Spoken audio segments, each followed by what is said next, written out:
The word conservatorship has permeated the lexicon ever since Britney Spears' case gained significant media coverage.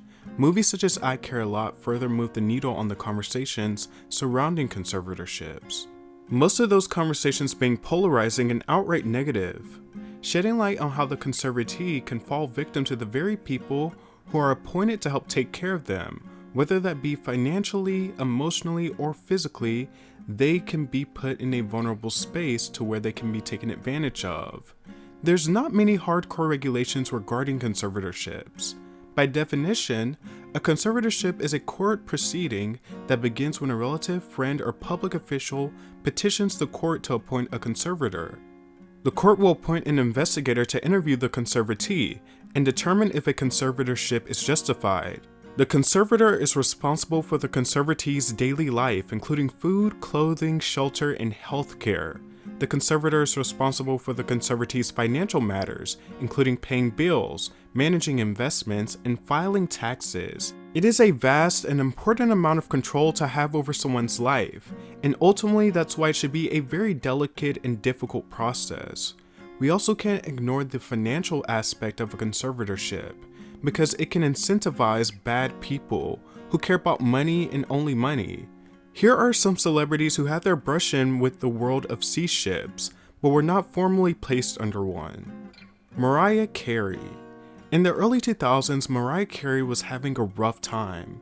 The songbird supreme, who was also the top artist of the 90s, was faced with several changes personally and professionally as the new millennium approached. In 1998, she dropped Tommy Mottola.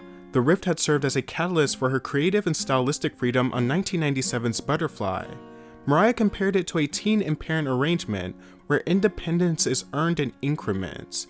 After Mariah actually divorced Tommy, her relationship with her label Columbia at the time became increasingly hectic and dysfunctional.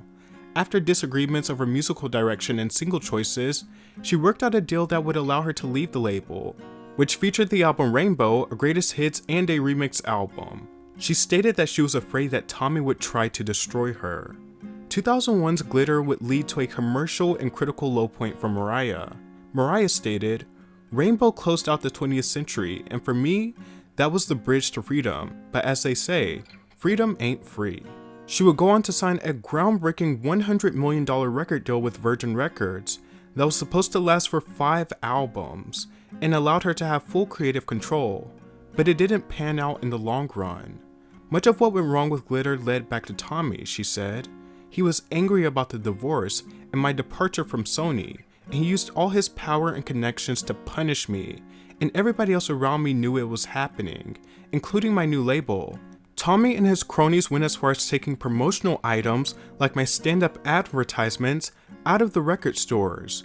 It was a real fight. He didn't want it to look like I could succeed on my own without him. Mariah's promotional campaign for Glitter and Loverboy eventually landed her on TRL, in an incident that was very sensationalized, where she pushed an ice cream cart, made a surprise appearance, she freestyled her dialogue, and did a striptease which made people think that something was wrong. Mariah continued working vigorously, barely getting any sleep on top of having conflict with her family and ex-husband. Everywhere Mariah would go and try to hide to get sleep, her label would come looking for her. Mariah was eventually hospitalized for exhaustion, and during that time, which was unbeknownst to the public, Mariah was diagnosed with bipolar II disorder. Mariah also later revealed that she wasn't aware that she was checking herself into a rehab. She had thought she was going to a spa. Her brother had convinced her to go, but when she arrived, it looked like a detox center, and she eventually came to the realization that it was rehab.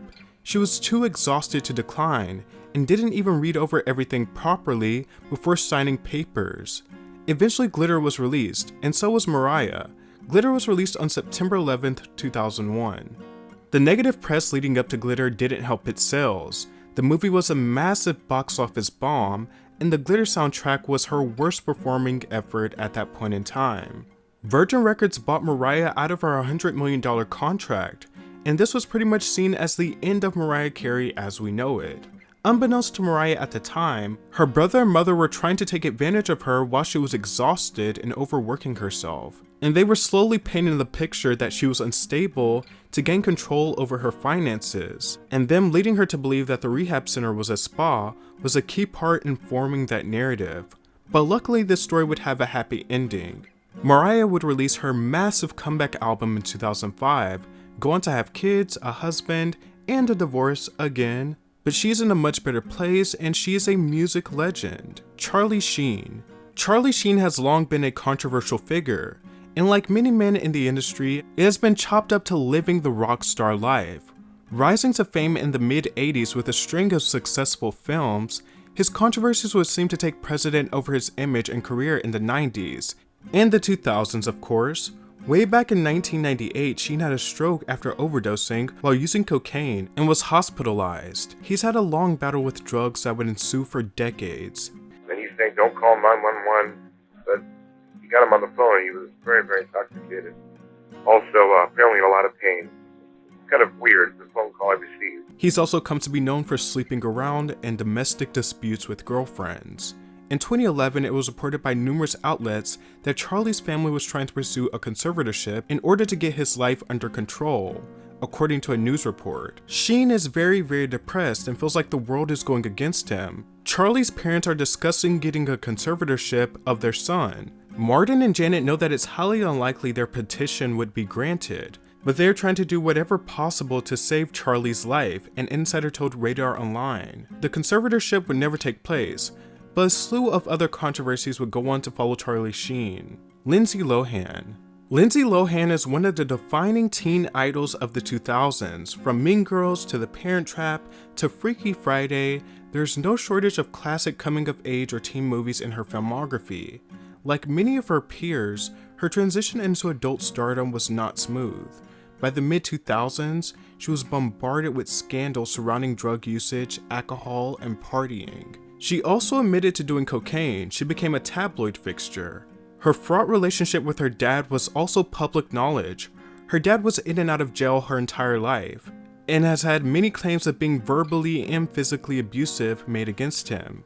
From 2007 to 2013, Lindsay Lohan would go on to have various rehab stints, many of which were court-appointed. The same person behind Britney's conservatorship, named Lou Taylor, managed Lindsay during this controversial period of her life, and it was reported by various sources, including TMZ, that her family was seeking a conservatorship. According to TMZ, Michael Lohan, Lindsay's dad, told people that he'd gladly serve as the conservator, but is open to someone else assuming the role. In 2021, he would later reveal that Lou Taylor befriended both him and Lindsay's mom and tried to convince them to put her in a conservatorship while she was in rehab. And I want to make one thing clear so you all know this.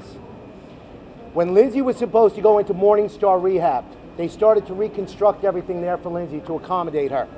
Sean Chapman Holly, Sean and Lou Taylor leaked that to the press because they wanted Lindsay to get out sooner and have her in UCLA so she wouldn't spend much time in a rehab. They're destroying my daughter's life. Lindsay appears to be in a much better place now and has continued acting and releasing music. Courtney Love. Courtney Love is known for outlandish behavior and antics just as much as her music at this point. From trying to break into her ex-boyfriend's house to throwing things at Madonna, she has been linked with controversy since what feels like forever. She's also been very clear and open about her addiction to drugs.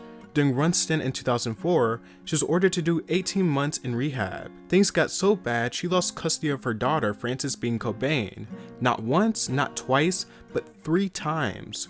Courtney went through a lot, but she also claimed that Lou Taylor, one of the people behind Britney's conservatorship, also had it out for her and her daughter. A Britney Spears fan asked her if she was once almost put under a conservatorship by Lou Taylor. Courtney posted a long comment in response. Courtney claimed that an attempt was made in order to control Kurt Cobain's name, likeness, and as well as Nirvana's music. She also alleged that while she was able to prevent a conservatorship, that she remained a target of Sam Lufty's for 8.5 years, and alleged that they almost tried to off her and her daughter Frances Cobain. She calls Britney's situation one of the worst things she's ever seen done to another woman, and had tried to approach attorneys on Britney's behalf, but they always chickened out. She referred to the people at the center of Britney's conservatorship as a pack of wolves that tried to off her. Courtney appears to be in a happier place now and stated that she feels more secure with her new team. It's interesting that these conservatorships, or at least the pursuit of one, seems to disproportionately affect women. At least